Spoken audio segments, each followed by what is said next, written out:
Hi, everyone. Well, today we're going to get up out of our chairs and go for a walk, whether it's in their house or in the office or outside. We're going to get up and do a breathing exercise. It's a warm-up exercise, but it's also an exercise that develops our breathing capacity. So what we're going to do is as we're walking, of course, we've got steps, and we're just going to count our inhale and exhale.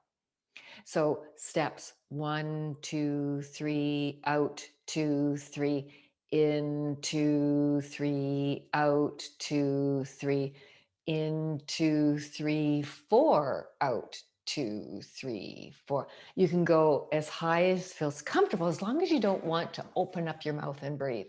As soon as you want to open up your mouth, then pull back because you're wanting to take a breath is that the brain is sending signals to the diaphragm because carbon dioxide, which is our impetus to breathe, is saying, breathe, breathe.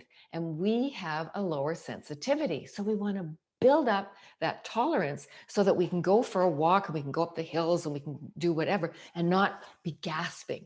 We want to be able to have that nice, calm breath while we're just being able to go for a walk and really enjoy. Okay, so then why don't we go out and walk? Okay, so now we're outside, we're gonna start walking. Oh, isn't that lovely? Okay, so we're gonna start walking and you might be able to hear my sounds. So I'm going to, it's in through the nose and out through the nose. 1, 2, 3, 4, out, 2, 3, 4. In, 2, 3, 4, exhale, 2, 3, 4, 2, 3, 4. Now you may want to do it at in for 3 and out for 3. So you just go at your own pace, walking along. If there is that desire to open up your mouth, then just pull back, go a little slower, and count your breath. And you may start in the beginning feeling, oh, I could do 6, I could do 7. But in terms of the stamina, better to go back, especially in the beginning, and get that sense of, okay, I can do this and I'm not going to tire out. Okay, 1, 2, 3, 4, out, 2, 3, 4, 1, 2, 3, 4, 5, out, 2, 3, 4, 5. So at your own pace, that's what you're doing.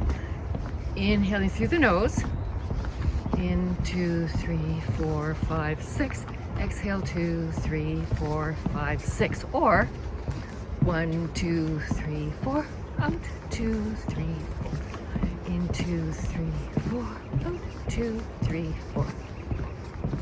We're about to come to a hill. So when we go to a hill, probably what's going to happen is you're going to notice that your counting will reduce substantially, and it may go down to a 2 or a 3, or if you want to stay at that number, then really slow down, because the whole impetus to open your mouth is your carbon dioxide. Is it saying breathe, breathe? But we want to build more of a less of a sensitivity and more tolerance. So I'm going to close my mouth and count my steps as I go up the hill.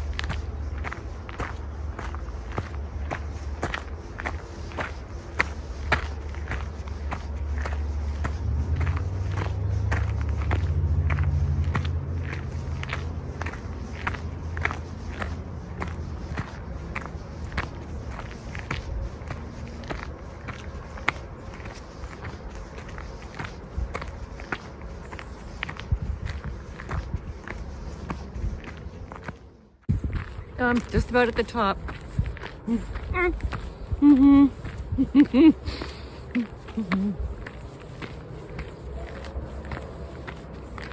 Going downhill, you may think, oh, this is great.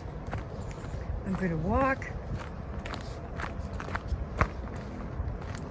counting the breath. Maybe you get a few more steps, maybe not. It really doesn't matter, because what's so great about this is since you're walking on a regular basis, then your sensitivity to carbon dioxide is going to improve so much.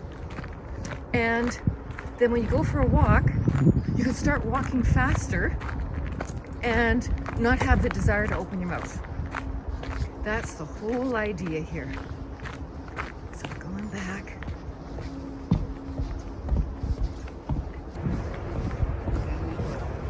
So this is a flat territory with one hill. But if you're going on ground that is up and down, then you're going to be changing your numbers, inhale, exhale, for whatever is going on, you're adapting. So you're learning to listen to your body, which is fabulous because then you get the opportunity to really tune in to what's going on.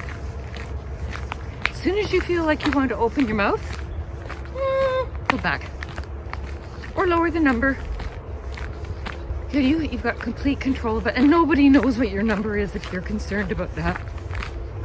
Hey, it's awesome. Congratulations, you did it. Now you can do this for 5 minutes, for 10 minutes, for 15 minutes. Maybe it's your whole walk because you want to get that carbon dioxide hit into your system, because the carbon dioxide is going to be what opens the door for the oxygen to get out of your blood, out of your red blood cells, and into your tissues, your cells, your organs, your brain. You can have lots of oxygen in your blood, but it has to get out of the blood into your cells and tissues and brain. So we want to have a really good relationship with our carbon dioxide, right? Yes. So the more we can keep our mouth closed and start feeling that, oh, I'm getting better endurance, I'm able to go faster, I'm able to go up and down hills and adjust. When you get up to the number 10 on a regular, consistent basis, then you can start extending your exhalation. That's what you're aiming for. But it could take months. Doesn't really matter, right? We're just working it along, and whatever is going to work for us that's comfortable, and that's the secret. We're not trying to push it and try and get somewhere. It doesn't work. It doesn't work. Your breath will tell you everything. Pretty awesome. Okay, so I hope you enjoyed this video and got outside with a sunny day. And let me know how you feel.